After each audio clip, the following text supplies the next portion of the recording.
Merci premièrement de me permettre d'enseigner ce matin.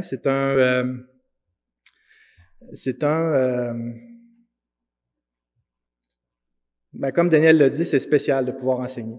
De pouvoir enseigner à des croyants que ce que la parole dit, c'est quelque chose de sérieux. Puis je trouve que c'est un honneur de pouvoir enseigner. Donc, je l'apprécie beaucoup. Puis peut-être avant d'aller plus loin, on peut remettre ces instants entre les mains du Seigneur. Oui, notre Dieu, on est reconnaissant ce matin de pouvoir être ensemble, de parler de tes choses.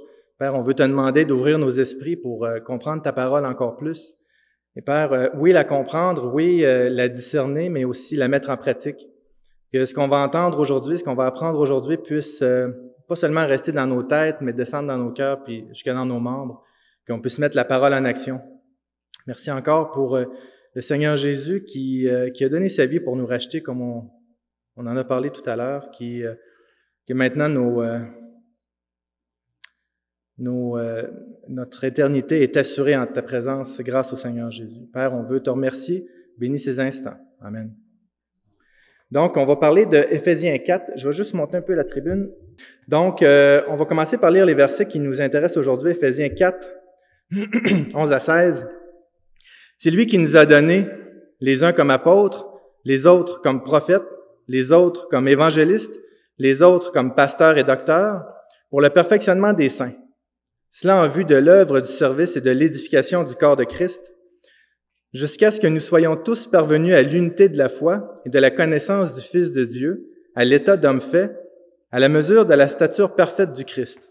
Ainsi, nous ne serons plus des enfants, flottants et entraînés à tout vent de doctrine, joués par les hommes avec leurs fourberies ou leurs manœuvres séductrices, mais en disant la vérité avec amour, nous croîtrons à tous égards en celui qui est le chef, Christ.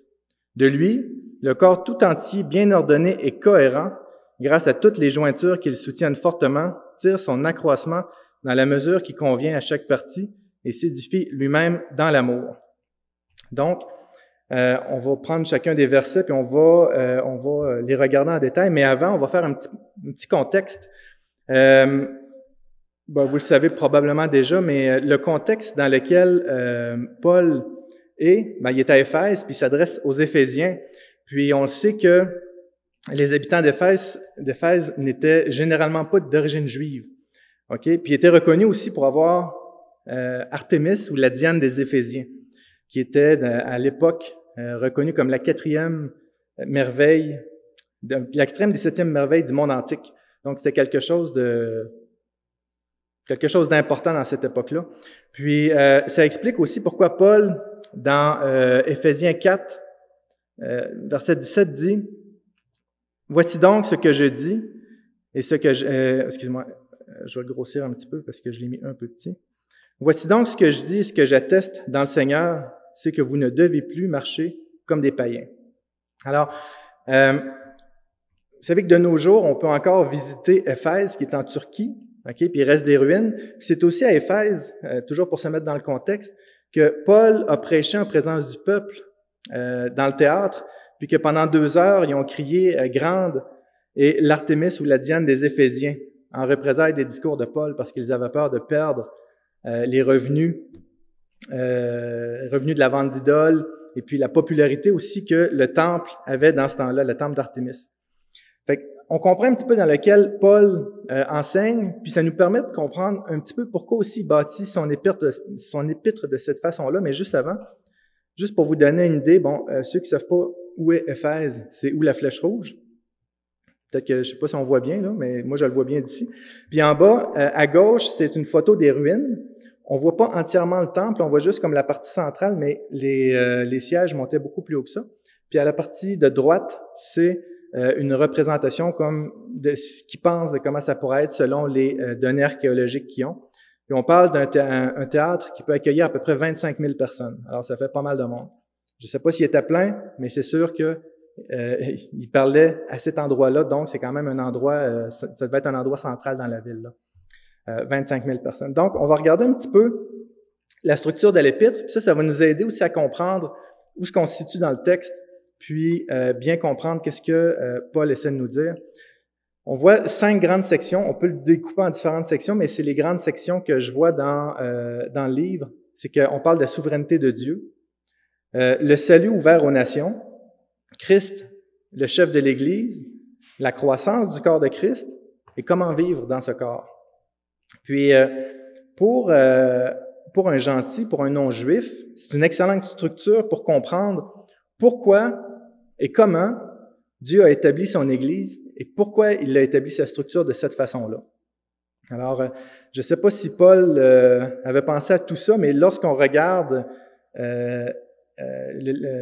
Éphésiens sur cette structure-là, pour parler à un gentil, je trouve que c'est une très, très belle approche là, de l'aborder comme ça.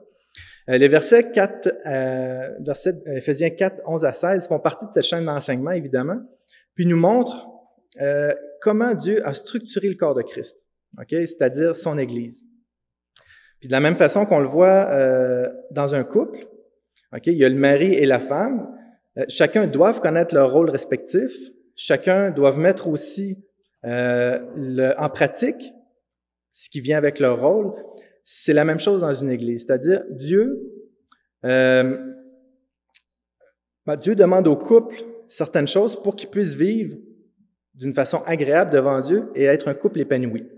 Alors, c'est la même chose avec l'Église. Chacun doit connaître son rôle dans l'Église et le mettre en pratique dans le corps de Christ. Okay, on va le voir. Le corps de Christ, c'est vraiment un corps. Hein? On est tous des membres d'un corps.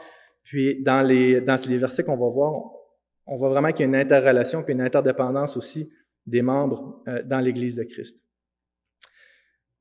Peut-être une petite explication, il ne faut pas confondre rôle et don. Okay? Les rôles, on peut les appeler aussi les ministères, sont définis par une tâche à accomplir. Okay? Si par exemple quelqu'un a un rôle à faire, bien, son rôle vient avec une liste de tâches et comment le faire.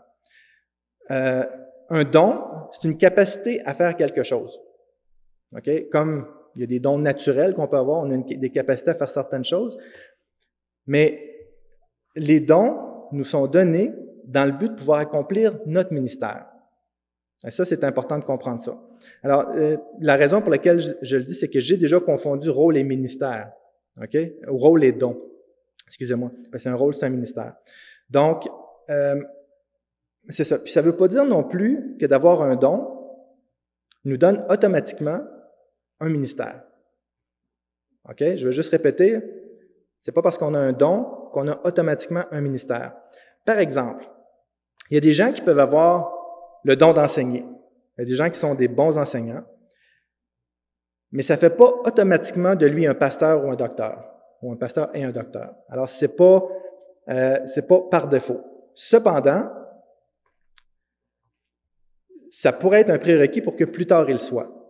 OK? Donc, ce don-là lui est peut-être donné pour quelque chose à venir. Peut-être pas non plus. OK? Donc, dans tous les cas, les dons et les ministères sont pour l'édification du corps de Christ. Alors, tout don, tout ministère, le but de ça, c'est vraiment l'édification du corps de Christ. On va le voir dans les versets un petit peu plus loin.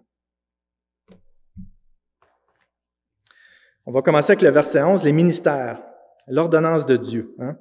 Alors, Éphésiens 4, 11, c'est lui qui a donné les uns comme apôtres, les autres comme prophètes, les autres comme évangélistes, les autres comme pasteurs et docteurs.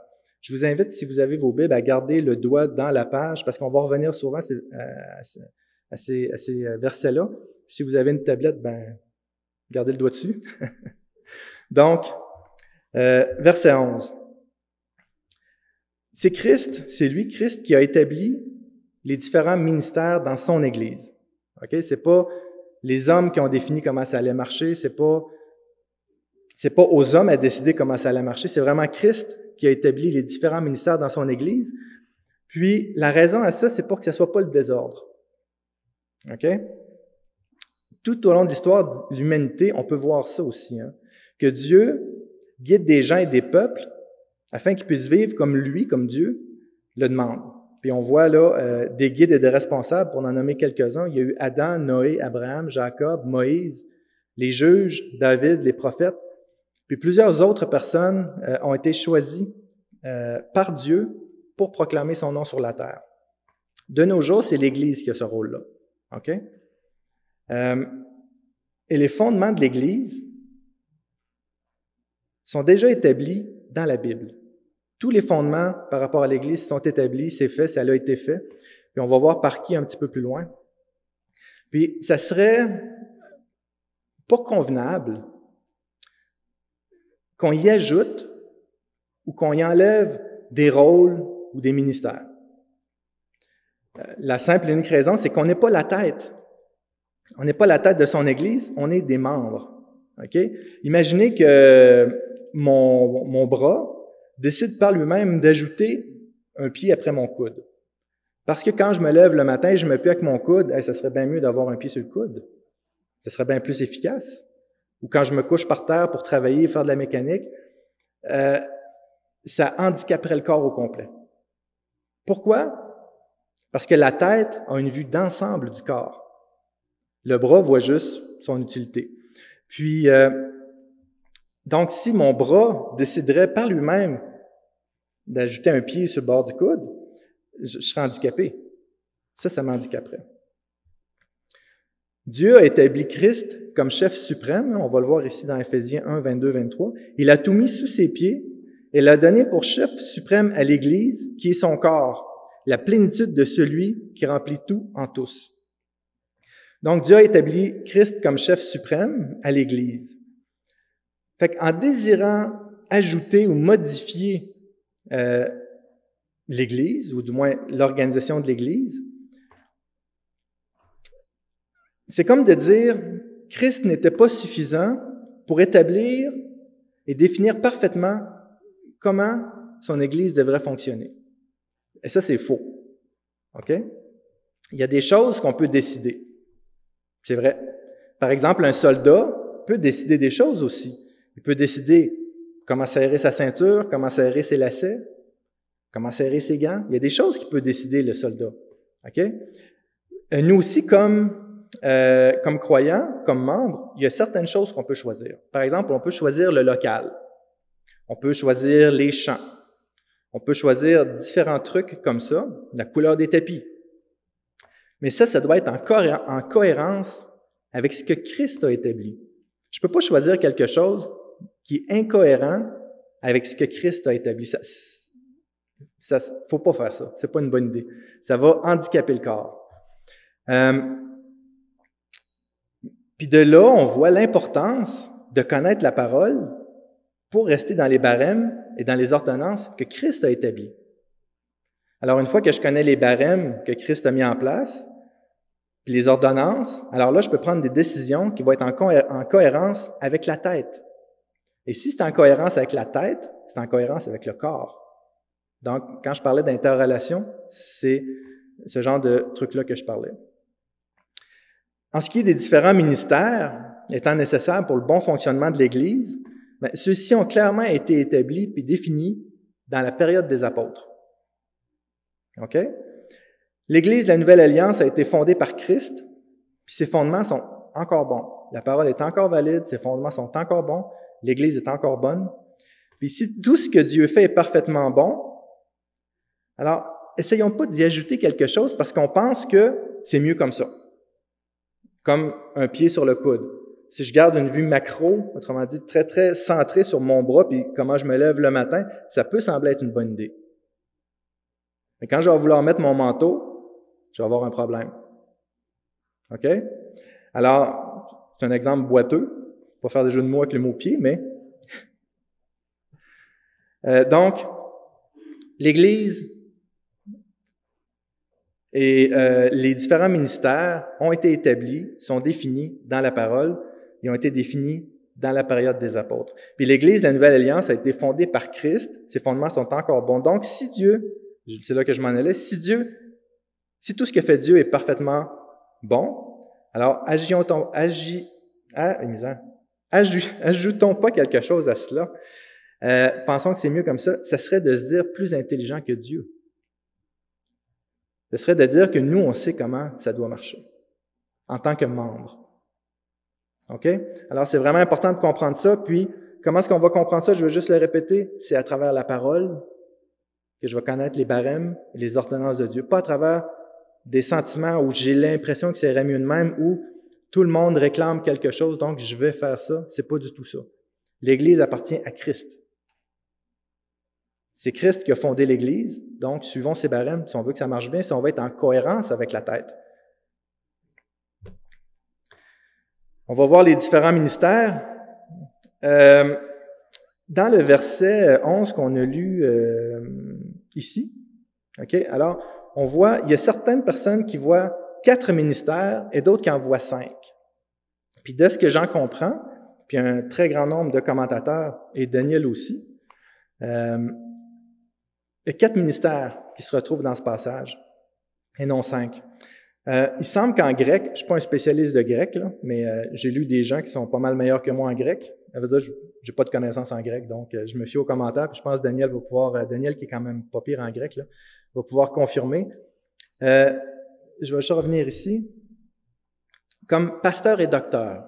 Alors, il y a certains commentateurs qui peuvent voir ça, ou certaines personnes comme 2 ministères, il y a des pasteurs et des docteurs, mais le mot qui lie les pasteurs et docteurs, c'est pas une séparation d'énumération, mais c'est un lien entre les 2 mots.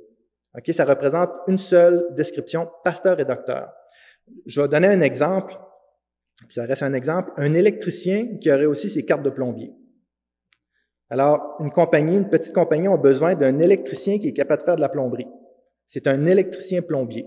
Il fait les 2, il porte les 2 chapeaux. Alors, ces 2 rôles qui représentent une seule personne, pasteur et docteur, c'est comme ça qui semble être écrit dans la parole. OK? Puis il y a d'autres raisons aussi à ça.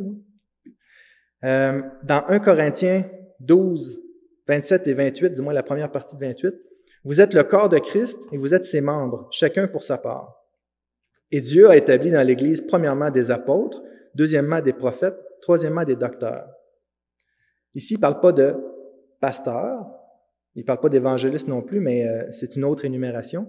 Mais basé là-dessus, on peut conclure que pasteur et docteur, entre autres, là, pasteur et docteur n'est qu'un seul rôle. Puis en plus, on a le même ordre. Donc, les 4 différents ministères, c'est apôtre, prophète, évangéliste, pasteur, docteur. On va les regrouper en 2 groupes. Alors, on est en train de tout segmenter, là. Les passés et les présents. On va commencer avec les passés. Apôtres et prophètes, c'est des ministères qui sont passés. Ces ministères ont été établis pour la fondation de l'Église. Les apôtres, selon la description qu'on en comprend, sont ceux qui ont vu le Christ ressuscité. Dans Actes 1, 22, qui est affiché, depuis le baptême de Jean jusqu'au jour où il a été enlevé au milieu de nous, il faut qu'il en ait un qui soit avec nous témoin de sa résurrection. Alors, il était témoin de sa résurrection. Il était présent, il a vu de ses yeux le Seigneur Jésus. Puis, en passant à ce contexte-là, c'est quand il remplace Judas. OK? C'est important de le dire. Donc, ils ont vu le Christ ressuscité. Puis, leur but était de fonder l'Église. On voit dans Éphésiens 2:20, « Vous avez été édifiés sur le fondement des apôtres. » D'accord? De ce que j'en sais, du moins de ce que j'en connais, de nos jours, il n'y a personne qui a vu Christ ressuscité. Puis, les premières églises ont déjà été fondées. Donc, le ministère apostolique n'est plus requis et n'est plus possible. Okay? À moins que quelqu'un dise « Oui, j'ai vu le Christ vivant et ressuscité j'aurais des doutes sur son âge. Mais c'est plus possible, le ministère apostolique ne l'est plus présentement, n'est plus possible.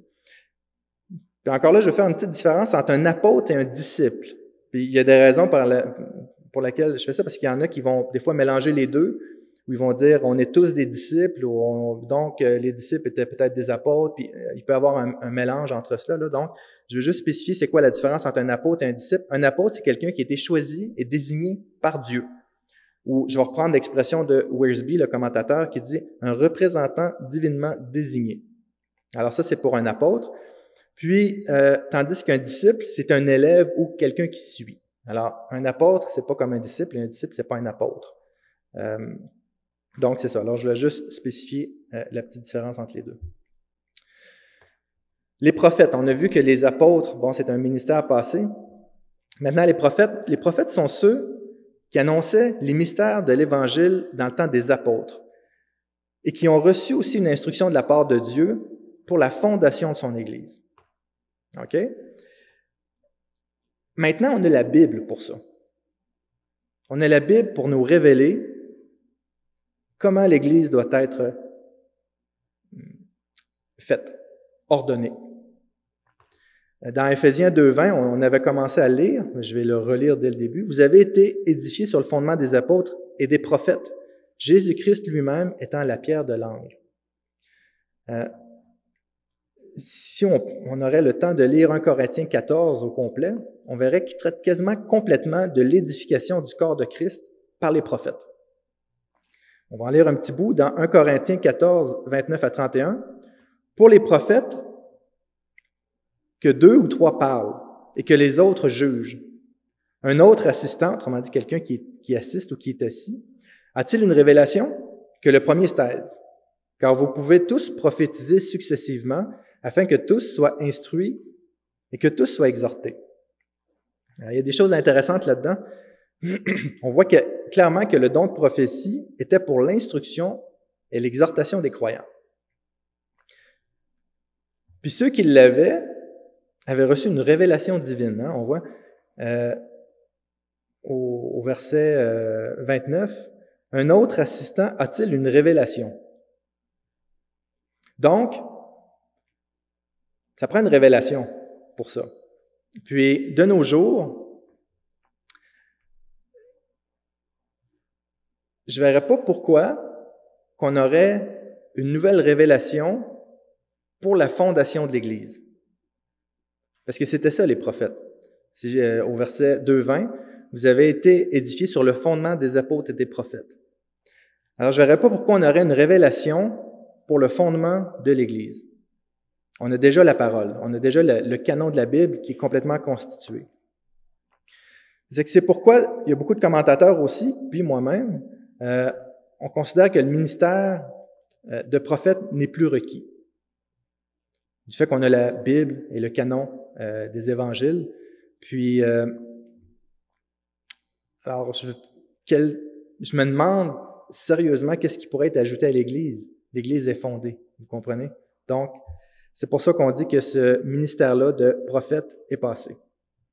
Les évangélistes, là, on tombe dans une question que je me suis creusé la tête. C'est ce qui est passé, ce qui est encore bon. Il n'y a pas beaucoup de descriptions. J'ai échangé pas mal avec Daniel là-dessus. J'ai lu beaucoup de commentaires. Puis, ce ministère était probablement de proclamer l'Évangile sur le fondement que les apôtres ont bâti. Et je dis probablement parce que je ne suis pas certain. Je ne suis pas certain parce que il n'est pas très bien défini. Les commentateurs s'entendent plus ou moins bien là-dessus, à savoir si ce ministère est encore requis ou possible. La raison pour laquelle ça me laisse croire que ce ministère n'est plus requis, c'est que, mis à part Philippe et Timothée, on ne voit pas d'autres évangélistes dans les églises à l'époque. On voit juste ces deux-là qui auraient des références à évangélistes. Une autre chose aussi qui me permet de croire que ce n'est plus requis, Paul recommande uniquement d'établir des anciens et des diacres dans 1 Timothée 3 puis dans Tite 1. Puis il n'est pas question d'établir des évangélistes. Il n'y a pas de recommandation à cet effet. L'autre chose aussi qui est importante, qu'il faut considérer, on ne sait pas exactement ce que fait un évangéliste. Là, on pourrait supposer que évangéliste, donc il proclame l'Évangile. Donc un docteur, est-ce qu'il soigne des personnes? L'analogie n'est pas bonne, là, mais je ne peux pas juste me fier sur un nom ou sur un mot pour extrapoler ce qu'il devrait faire.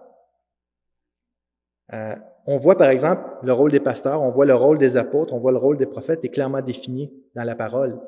Pourquoi celui des évangélistes ne le serait pas? OK? Donc, c'est pas clairement défini, puis il n'y a pas assez de détails pour définir ce que c'est exactement, contrairement, par exemple, aux pasteurs. On ne le voit pas non plus dans 1 Corinthiens 12, 28, qu'on a lu précédemment, si j'y reviens. 1 Corinthiens 12, 28, on voit que l'Église, Dieu a établi dans l'Église premièrement les apôtres, deuxièmement les prophètes, troisièmement les docteurs. Ça ne parle pas d'évangélistes là non plus.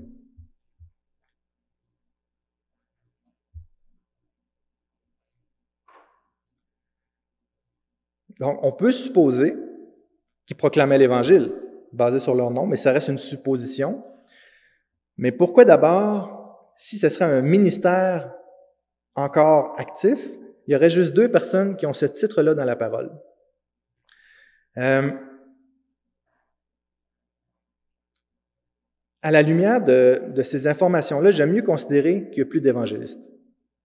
OK? Mais il faut faire attention. Parce qu'on fait souvent le lien entre évangéliste versus quelqu'un qui parle de l'Évangile.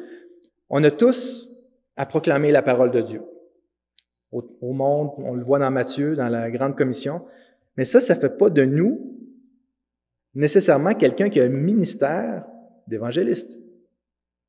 On peut avoir des gens qui ont le don de parler à d'autres personnes, qui ont la facilité à parler, qui ont le don de parler de l'Évangile à plein de personnes.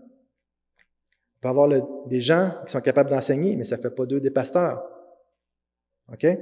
Ça ne veut pas dire qu'on a un don, qu'on a un ministère. On a tous la responsabilité de parler de l'Évangile. Et ça ne fait pas de nous tous des évangélistes. De la même façon qu'on a tous à réfuter les fausses doctrines, on a tous à exhorter, puis qu'on a tous à édifier. Mais ça ne fait pas de nous tous des pasteurs et des docteurs.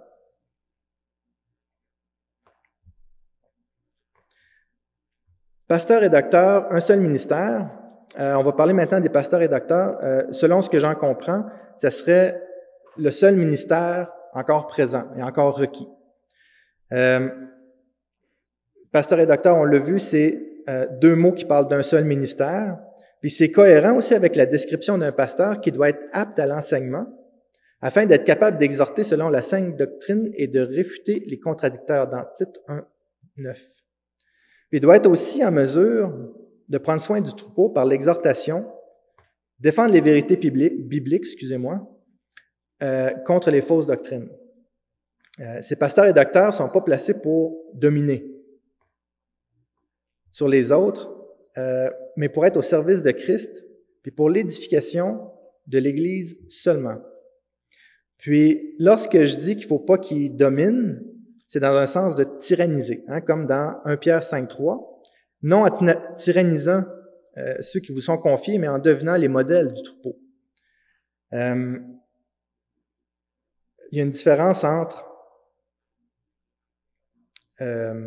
tyranniser puis conduire. C'est pas la même chose.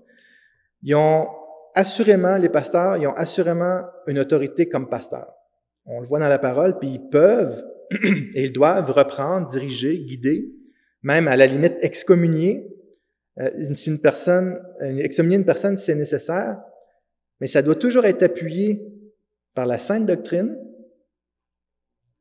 et pour l'édification commune. Dans 1 Corinthiens 12, 7, « Or, à chacun, la manifestation de l'Esprit est donnée pour l'utilité commune. » Alors, les pasteurs ont cette responsabilité-là, que tout ce qui est fait doit être fait dans la sainte doctrine et pour l'utilité commune. Alors, c'est vraiment important de se rappeler de cette section-là pour la suite des choses. J'avais jusqu'à midi, c'est ça?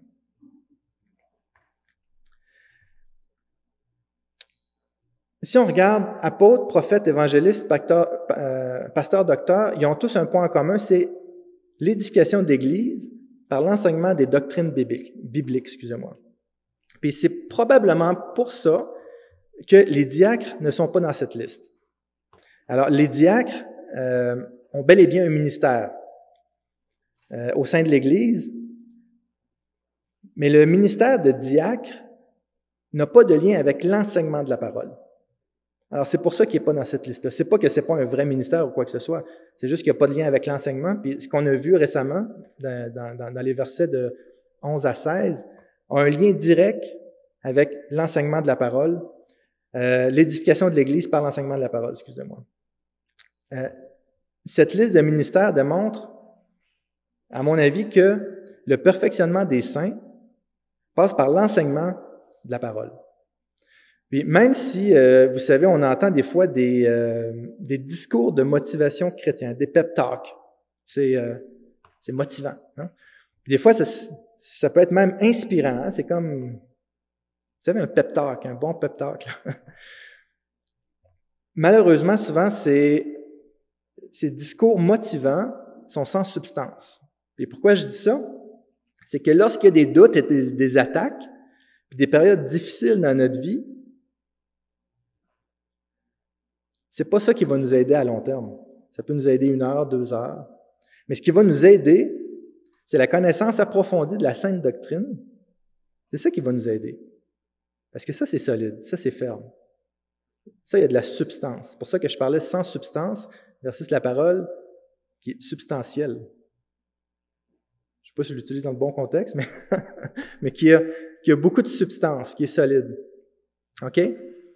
Puis ça va nous aider dans les moments où on en a besoin. Donc, c'est le rôle des pasteurs et docteurs d'enseigner ces choses aux croyants.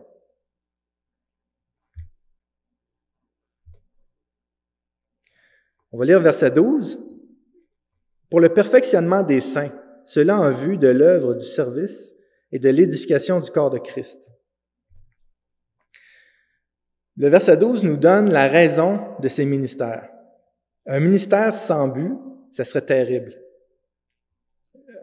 Comme dans un travail, on a besoin d'un but, on a besoin de savoir qu'est-ce qu'on a à faire. Puis imaginez un ministère sans but, ça doit être un cauchemar. Le but montre à celui qui se voit confier le ministère dans laquelle direction il doit aller, puis aux autres, comment est-ce qu'ils doivent agir envers ceux qui ont été placés dans ces ministères. Alors, c'est pour les deux. Puis, ce but-là va le guider dans tous ses choix et dans toutes ses décisions.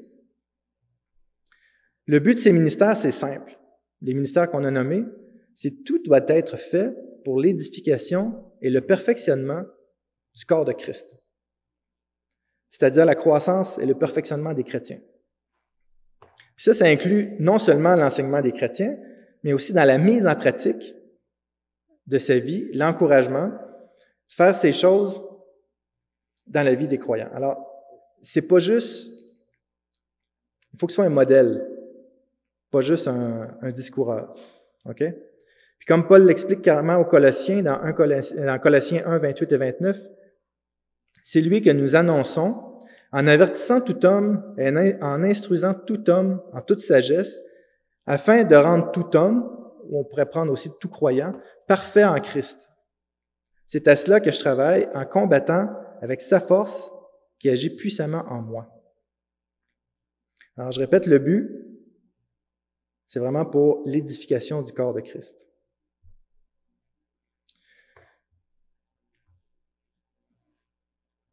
Les pasteurs et docteurs ont la responsabilité de guider et non pas forcer les croyants. Alors, c'est pas l'inquisition, c'est pas de l'imposition, c'est de l'enseignement.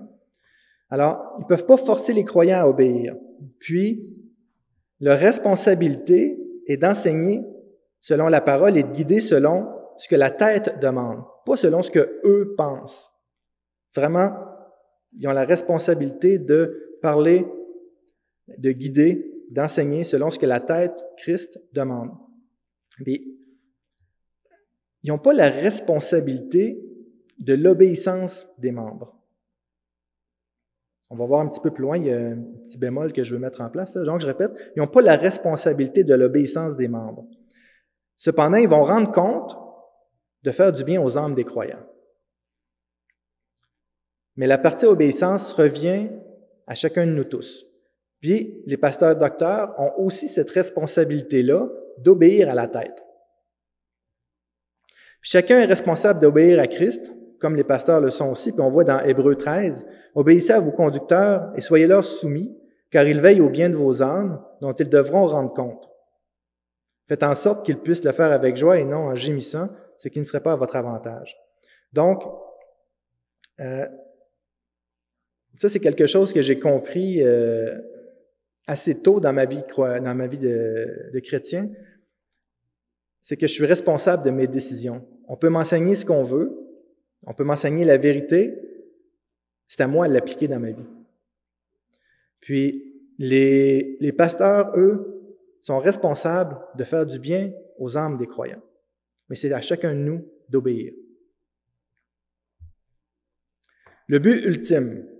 Alors, Éphésiens 4,13, « Jusqu'à ce que nous soyons tous parvenus à l'unité de la foi et de la connaissance du Fils de Dieu à l'état d'homme fait, à la mesure de la stature parfaite du Christ. » C'est un objectif intéressant. Là, j'ai un diagramme qui va... je suis sûr que vous comprenez tout du premier coup. Le but de ce ministère est de faire croître et de perfectionner l'Église à la stature de Christ. Ça, c'est le but. Le but de ces ministères. C'est pour ça que ces ministères ont été placés dans l'Église. Puis, tant dans l'unité de la foi que dans la connaissance des choses de Dieu. Puis, durant mon étude, je me suis demandé, mais vu qu'on est tous imparfaits, est-ce que ça veut dire que le corps de Christ est imparfait? Non. Alors, le corps de Christ n'est pas imparfait. Le corps de Christ, ou l'Église, est parfaitement constitué. Mais ses membres ne sont pas encore tous présents, puis ceux qui y sont ne sont pas arrivés à une maturité parfaite encore. Mais c'est vers là qu'on veut aller. Puis, étant instruit et édifié dans la parole, c'est ainsi que le corps mature et s'édifie correctement. C'est par la connaissance de sa volonté, la volonté de Dieu, puis la mise en pratique de cette dernière, de la volonté de Dieu, qu'on y arrive. Le corps va être complet avec ses membres à la fin des temps quand Christ sera revenu. Et d'ici là, il faut mettre en pratique ce qu'on apprend. Puis en mettant en pratique ce qu'on apprend, on va forcément proclamer la parole. Puis en proclamant sa parole, qu'est-ce qui arrive? C'est que ses élus entendent le salut par Jésus-Christ, puis Dieu les attire à lui de cette façon-là. En apprenant les choses sur Dieu, les choses de Dieu par la Bible, par la bouche des enseignants ou les docteurs, les chrétiens vont grandir ou maturer dans le corps de Christ. Puis certains de ceux-là qui maturent vont devenir pasteurs. Puis ils vont en enseigner d'autres plus jeunes dans la foi. Puis certains d'entre eux vont devenir pasteurs et docteurs. Alors, vous commencez à comprendre le diagramme? Oui. Puis c'est un mouvement continu qui fait en sorte que les membres du corps sont utilisés afin de permettre l'accroissement de son Église à travers les siècles. Puis Daniel en a parlé tantôt, mais est-ce que Dieu a besoin de nous pour ça? Non. Dieu n'aurait pas eu besoin de nous. Dieu est tout-puissant. C'est lui qui sauve, c'est lui qui donne les dons, c'est lui qui a constitué l'Église. Mais dans son infinie sagesse, il a décidé qu'il utiliserait les membres de son corps pour proclamer son nom et pour l'édification de l'Église.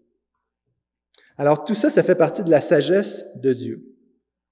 Puis Jean 17, 18 dit « Comme tu m'as envoyé dans le monde, moi aussi je les ai envoyés dans le monde. » Alors tout ça, ça fait partie de la structure que Dieu a mis en place. Et ça, c'est bon. On va parler maintenant de l'impact sur l'Église, versets 14 et 15. « Ainsi, nous ne serons plus des enfants flottants et entraînés à tout vent de doctrine, joués par les hommes avec leurs fourberies et leurs manœuvres séductrices, mais en disant la vérité avec amour, nous croîtrons à tous égards en celui qui est le chef, Christ. » Une fois que les ministres connaissent bien leur ministère, en passant, les ministres sont aussi des membres du corps de Christ, là, et que les membres obéissent tous à la tête, c'est là que se produisent des belles choses dans le corps de Christ.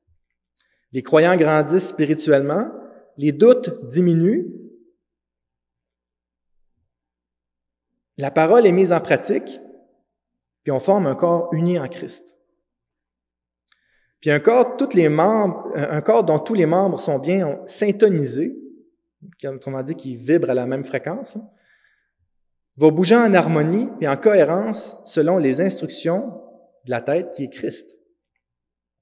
Mais il faut faire attention parce qu'il y a aussi des faux prophètes, des faux apôtres, des faux pasteurs, des faux docteurs, ou faux pasteurs et docteurs. Ça, c'est la responsabilité de tout croyant de connaître la parole afin d'être affermi puis pas être emporté par tout vent de doctrine, comme dit le verset 14. C'est ça qu'un bon pasteur, là je ne dis pas le bon pasteur, c'est ça qu'un bon pasteur devrait faire, enseigner et guider les voies de Dieu aux croyants afin que les croyants soient affermis ou matures dans le corps de Christ. Puis le verset 15 nous montre l'inverse du verset 14, c'est-à-dire, si on suit des faux pasteurs et des faux docteurs, on va être entraîné à tout vent de doctrine comme des enfants. Si on est affermi dans la parole, comme des hommes matures, bien, on va parler de la vérité dans l'amour et on ne sera pas troublé par ces fausses doctrines. Quand je disais que la parole permet de diminuer les doutes dans les moments où c'est compliqué ou des moments plus difficiles, bien, on le voit ici. Hein? Si on est conduit par des faux pasteurs et docteurs, bien, on va être entraîné par tout vent de doctrine. On va se laisser perturber par toutes sortes de choses. OK? Mais si on est affermi dans la parole, on ne sera pas troublé par ça. Puis on va croître en Christ, puis on va vivre dans le corps de Christ, puis on va participer à l'édification du corps de Christ. Verset 16. De lui, le corps tout entier, bien ordonné et cohérent, grâce à toutes les jointures qui le soutiennent fortement, tire son accroissement dans la mesure qui convient à chaque partie et s'édifie lui-même dans l'amour. Dans le corps, évidemment, c'est la tête qui est le plus important. Un corps peut vivre sans bras, mais un corps ne peut pas vivre sans tête. OK? Il donne les instructions pour que tout soit ordonné et cohérent. Puis le verset 16 démontre l'unité de l'Église, l'unité de l'Église qui se vit à travers l'Église locale. Quand je parle de l'Église, c'est le corps de Christ au complet, c'est tous les croyants. Là, je parle de l'Église locale. L'appartenance à une Église locale est essentielle. Elle est essentielle pour le développement du croyant puis la mise en pratique de ce que Dieu demande. J'ai entendu des croyants qui disent faire partie de l'Église universelle. Mettons, OK, tu te réunis où? Ah, moi, je me réunis partout et nulle part. Je fais partie de l'Église universelle. Ou l'Église invisible. J'ai entendu ça aussi. L'Église invisible. Puis ils n'ont pas besoin d'appartenir à une Église locale ou de se réunir dans une Église locale. Nulle part dans la Bible, on voit ça. OK? C'est à travers l'Église locale qu'on met en pratique nos dons. Parce qu'on met en pratique nos dons pour l'Église de Christ. Comment un croyant qui ne se réunit pas va pouvoir supporter, dans le sens d'aider, d'autres croyants, ou même de se faire aider, de se faire supporter par d'autres croyants? Comment quelqu'un qui ne se réunit pas nulle part va pouvoir exercer ses dons pour l'édification du corps de Christ s'il est tout seul chez eux? Comment il va pouvoir être pasteur s'il n'y a pas de brebis? Puis comment, comme brebis, il n'y aura pas de pasteur? Parce qu'on a vu que cette organisation-là est de Dieu. Comment il va pouvoir recevoir des enseignements s'il n'y a pas de pasteur? Puis là, certains vont dire, je lis des livres. J'écoute des podcasts. J'écoute des vidéos. C'est bien, c'est correct. Mais c'est pas un petit peu vouloir recevoir sans avoir l'obligation de donner? Ah, je veux recevoir des choses, mais non, à la maison, on est bien, hein? On peut recevoir. Je peux écouter, je peux lire. Ça ne m'engage à rien. Je ne connais pas de livres, de podcasts ou de chaînes YouTube qui peuvent profiter de mes dons pour l'édification du corps de Christ.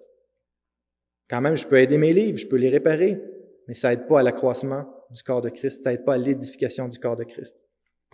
Dans 1 Corinthiens 12, 4 à 7, il y a diversité de dons, mais le même esprit. Diversité de services, mais le même Seigneur. Diversité d'opérations, mais le même Dieu qui opère tout en tous. Or, à chacun, la manifestation de l'Esprit est donnée pour l'utilité commune. Donc, à la lumière de ce verset-là, on voit l'importance de l'Église locale pour un chrétien. Comment je pourrais mettre tout ça au profit du corps de Christ si je reste tout seul chez nous?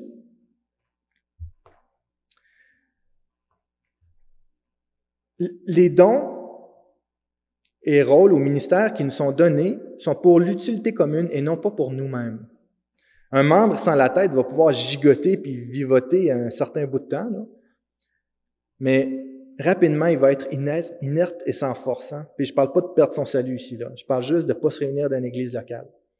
Okay? Il va ressentir le besoin d'être uni au corps de Christ.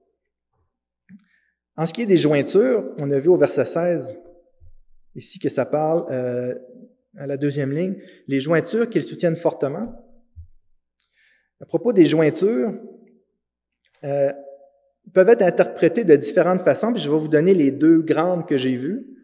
Certains disent que ce sont les croyants qui, en mettant en pratique ce qui est écrit précédemment, dans le fond, tissent des liens entre eux. Puis ces ligaments-là, c'est ça les jointures entre croyants. Ça, c'est la première grande interprétation. L'autre grande, est-ce que ces jointures-là, c'est les ministres mentionnés un petit peu plus tôt, qui permettent aux croyants d'être joints et de grandir. Bon, la deuxième interprétation est un petit peu plus en harmonie avec le reste des versets qui l'entourent, mais je crois que de la façon que moi je le comprends puis que je l'interprète, c'est que si chacun des croyants est à sa place dans le corps, que ce soit ministre ou pas, peu importe, là, puis qu'il écoute la tête, les croyants seront unis par des liens entre eux. Les ministres vont enseigner aux croyants comment tisser des liens forts ou plus forts, ainsi que les guider à prendre leur place dans le corps. Je vois vraiment que c'est un mélange des deux. Puis, je crois que les liens sont établis entre les croyants, mais qui sont rendus à maturité et renforcés par le travail de ces ministres. Comme ça, le corps de Christ grandira, va s'édifier et va s'accroître avec des joints forts entre eux. Donc, en conclusion, Dieu s'est toujours choisi des personnes ou des peuples pour proclamer son nom sur la terre. Puis depuis Christ, c'est l'Église qui a ce rôle-là. Puis cette Église a été fondée par Christ. De la même façon que la constitution du canon de la Bible est complétée, les instructions pour l'Église le sont aussi. Puis c'est en suivant ce que dit la Bible qu'on va être en cohérence avec la tête de l'Église. Puis il ne faut pas chercher à faire comme d'autres églises plus populaires ou plus nombreuses, ou même chercher à attirer des gens par toutes sortes de moyens. Il faut chercher ce que la tête veut, parce que c'est son Église. La main droite ne cherche pas à imiter le pied. La main droite doit écouter la tête, puis le pied aussi. Si tous les membres écoutent la tête, c'est là que la cohérence prend forme dans l'Église. Puis Dieu a choisi des ministres pour enseigner et guider les croyants dans leur croissance, puis ceux-ci doivent prendre leur rôle au sérieux.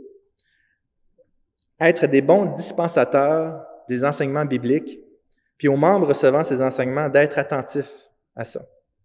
Puis ça ne veut pas dire de suivre quelqu'un aveuglément, hein? Parce qu'on est tous responsables d'être affermis dans la parole, puis ça peut arriver, non, ça va arriver qu'un pasteur se trompe, plus d'une fois, puis qu'il va être exhorté par un membre, puis c'est correct comme ça.